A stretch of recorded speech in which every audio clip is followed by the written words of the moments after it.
God. You can't even write that. I'm laughing so don't cry. We literally were just talking about your broken toes, and then you just fucking jammed them into my wooden corner of my couch. I only laugh because I want to cry so bad. I think you are crying.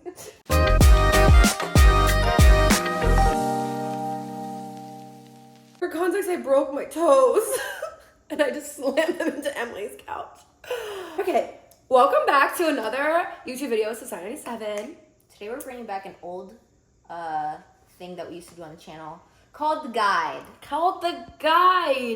I really feel like we've missed it, but we also want to do it like a different way of like not being preachy, not being like, we're better. Because I feel like sometimes we were like, we're better. Mm-hmm. That's not the vibes. Yeah, and also we want it to be like super genuine. Yeah. So it's like we're only gonna put these out when we really have something that we feel right, like and we need to let y'all know about. Exactly, and I think this is something that like Emily and I are both going through right now in life. Mm-hmm. Whether like we know it or not, or like are actively seeking to change.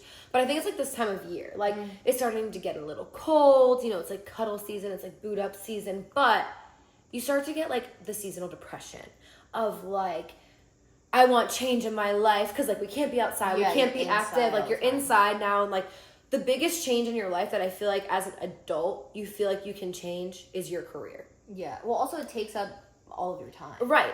So your job, your career paths, you start thinking about it. You're like, I could go somewhere else. Yeah. I think also we are in that phase in life where we are out of college for a significant amount of time, but we're not so far into our careers to where it's like we can't pivot. We would have to start completely over. You know what I mean? Like we're like not in a good or bad way, but we're both low enough on the totem pole to where it's like we could easily hop into another job field and not have to like be demoted in terms of like what we were making. Yeah. And I think it's like important too in your 20s because like I've always looked at my parents. I love them so much, but like they've never had a different career path in their life. Like they've done different things. They've had different like places that they've worked, but like I genuinely think your 20s, like you should do random jobs. Yeah. Jobs that like you end up hating, jobs that you love, to like figure out by the time you're like a little bit older, a career path that makes sense for you. And that's something that Emily and I are looking at our lives right now. We've been talking a lot about, so I think it's a perfect topic to bring back the guide with is when is it time to like leave the job that you're in right now. Yeah, and then how to like what are the steps after that to take to like move on to like the next phase of your career, or maybe totally pivot and try something else. Right. So, I mean, I think there's a lot of reasons that you could leave your job, you want to leave your job. I think everybody wakes up every day and is like, fuck, do I really need this? As I think that's a common question. I feel like that's a good sign. If you are thinking every day, waking up, dreading going to work, it's time to think about finding something else. Because I will say the difference between, I feel like that mentality and the mentality that I have towards my job, where it's like, I really love my job. I love what I do. I love the people I'm working with. But I'm also like, maybe I need to be more challenged or whatever. So I feel like that's a bit different. No, I'm just giving scenarios of ways that you can maybe be like, that's a big one. Yeah. But then even like for me, like I do enjoy the place I work. I do enjoy the people that I work with. But like to Emily's point, like, am I being challenged enough?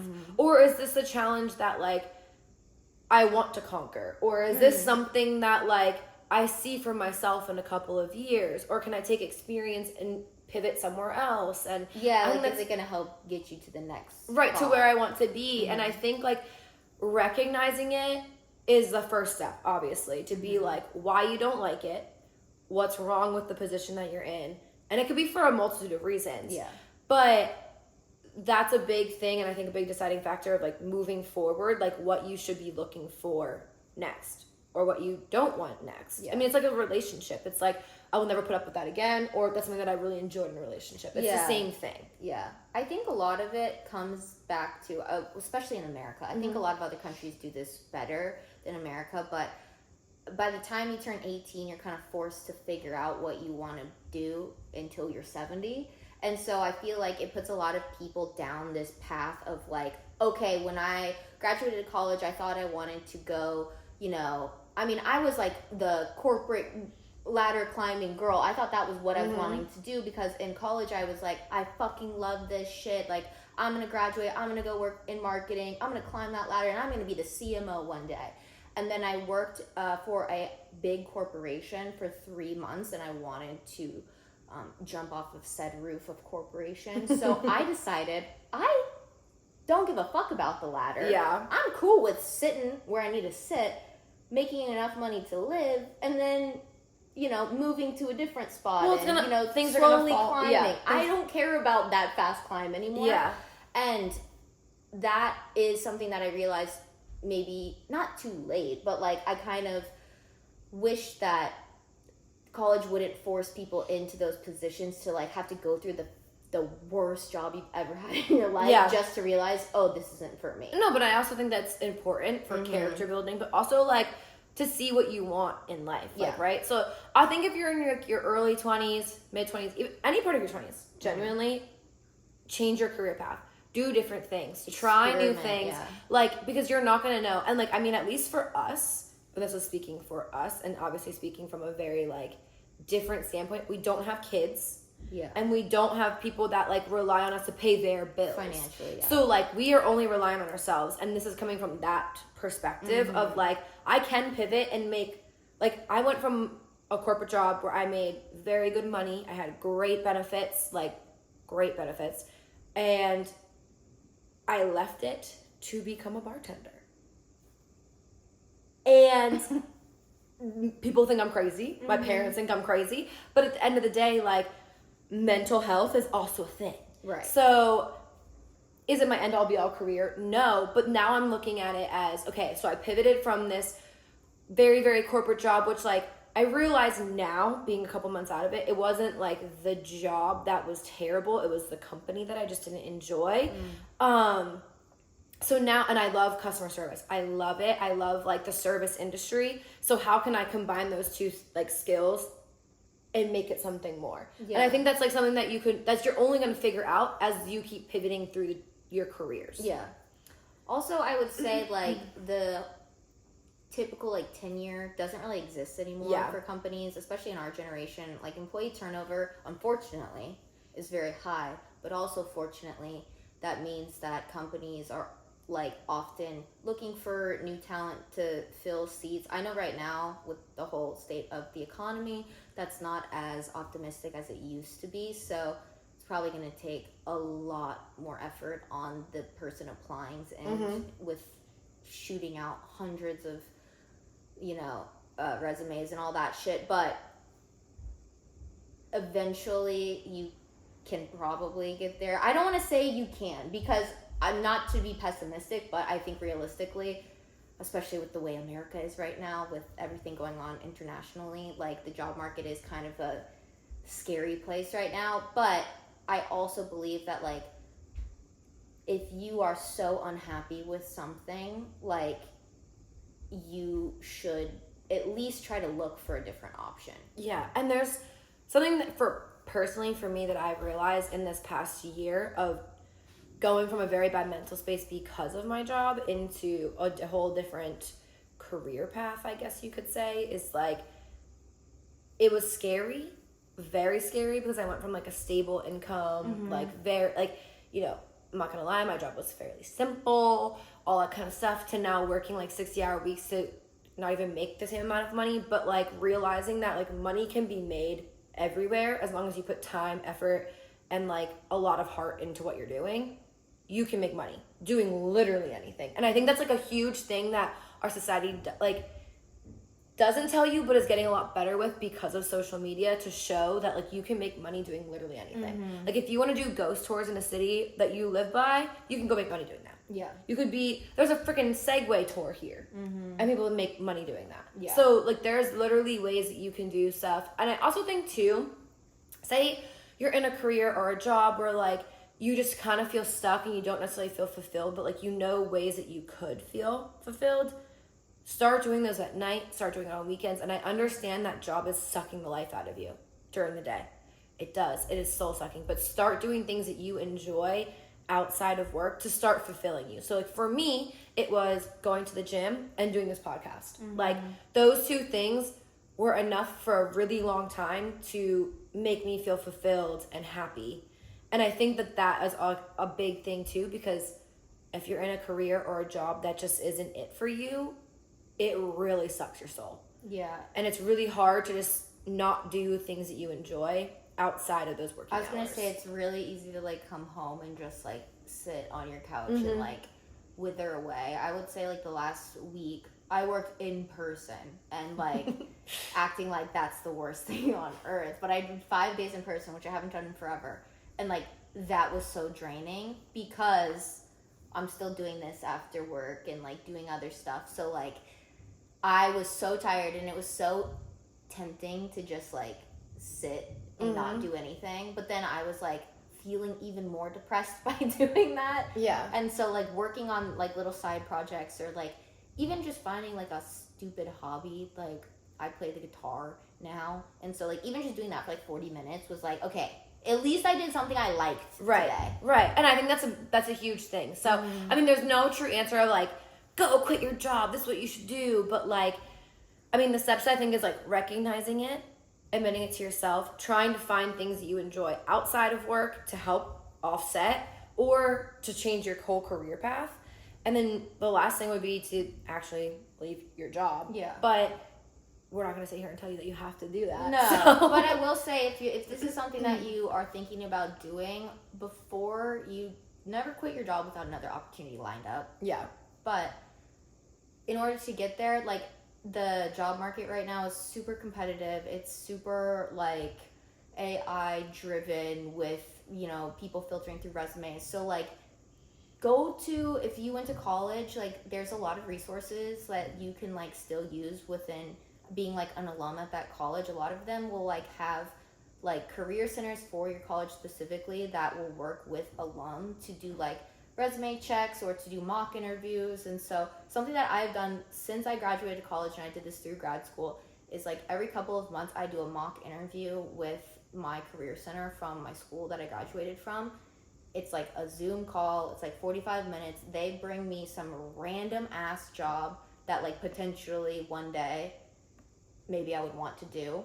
So it still has those same things. They give me it like 2 days before, so I prep like my resume to fit that, and then I have like a fake interview. And that, I will say, has like kept me on my toes and like also forced me to like be sharp on interviewing and things like that. So if you went to college, that's an option. There's also a lot of recruiting companies, which I learned this recently. If you go to a recruiting company as a like individual, not as a company, they will do like, they can help you through that process, and it's completely free. Like you are not paying them as like a headhunter or whatever. They'll do your resume, because then the company themselves will like pay the recruiter if, you know, you end up getting hired or whatever, but that won't come off of you. So take advantage of those. There's a bunch of recruiting companies out there that will work with you. They'll get your resume good. They'll help you do a cover letter. They'll do mock interviews with you. But yeah, that is all resources that are 100% free, that are going to help like you stand out against other candidates. And also, yeah, just be annoying. Like the squeaky wheel gets the fucking oil every single time. Like, don't be afraid that you're being annoying or too much. Like, send the fucking email. Like, reach out to the hiring manager, reach out to your potential new boss, reach out to the HR people, whoever you have to get LinkedIn will be your best friend literally in this process. Yes. And so like that's what I would say, is just like take advantage of your free resources and like be obnoxious if you're trying to get a job right now, because the market is fucking competitive. Yeah, no, absolutely. I mean, besides that, there's a ton of like online resources too. Like so many YouTube channels are dedicated to this. So many TikTokers are like who like their careers are actually to be like headhunters and like to be a part of the career centers, and they have TikTok accounts that are so useful. Yeah. I mean, there's so many things, and like this might not be 100% the best advice, but if Canva is like a free online almost like graphic design marketing tool that you could use. It's super simple, it's super user friendly, and you could go on there and seriously type in resume, and it'll have a whole mock resume for you that's like done up, and you can literally just plug in your things and it be it look professional, look put Yeah, together. You can also do it for cover letters and all that kind of stuff. And it's completely free. It's online. You just pick your template. Yeah. And you don't have to go through and put a whole email address in to do like all the crazy like pay $9.99 a month or whatever. Like it's not like it's not like the extra at the end where they're like you do the whole thing and then they're like, okay, now I'll pay $9.99. Because like building a resume is really like stressful if you don't know what you're doing, and it's a great free, actual 100% free tool to use to make a resume. Yeah, and you can customize it too. So like if you want to like change the colors, fonts, whatever. This is not a Canva like promotion, ad, but like yeah, that's like a also, tool that we use like every day. Basically. This is a huge thing with resumes today. Like since online world is a massive way that we're doing business and that people are hiring people is through online work. They want to see what you look like. So even like it's crazy, but having your picture on your resume now is so acceptable. And having like fun colors, they want to see your personality because most likely a lot of jobs are hybrid or you're not going to really be meeting in person. So that you have to like sell yourself and your personality and who you are on a sheet of paper at this point. Yeah. And it's not just a black and white paper of words. Yeah, especially if you're wanting a more creative role, like in marketing or whatever. Like that's totally acceptable now to do all. Obviously, there's careers that wouldn't be acceptable. Maybe but if you go into accounting, don't like throw up like squiggle font on your. No, but also like if you're a doctor, don't do that. Either. You know what I mean? Like there's some roles where that's not the best advice, but like truly like. That is what a lot of companies want to see now. They want to see a face to a name and like already have that interpersonal connection. So don't be afraid. And don't be afraid to put a lot of things that you've done because you never know how that might connect back to the hiring manager or that might be like a connection already with the boss of like you've done XYZ in your past and you might think it's so minuscule to put on there, but seriously do it because it just shows that like, you have hobbies and a life and a personality and like that you enjoy things outside of work. And that's so important to like employers these days that trust me, it'll go a long way. But it's scary out there. It's getting cold out. Seasonal depression's kicking in. We get it. We're in the same boat. Yep. The thing that you want to change the most is your career always. So or your hair. A lot of people tend to change their hair. I mean, know, look but, at me. Yeah, that's true. But you know what I'm saying? Like, this is a big thing in your life that takes up a lot of hours of the day. 100%. So if you're not happy with it, got to make change because you truly should be happy all the time. And if it starts at your job, then great. All right, well, speaking of jobs, Kellen's got to get to work. So. Yeah, I need to go to work. So if you're in the Nashville area, come to my bar and I'll serve you a drink. It'll be fun to meet you. But anyway, we'll see you guys on Friday for the video version of the podcast. Okay, bye. Okay, bye.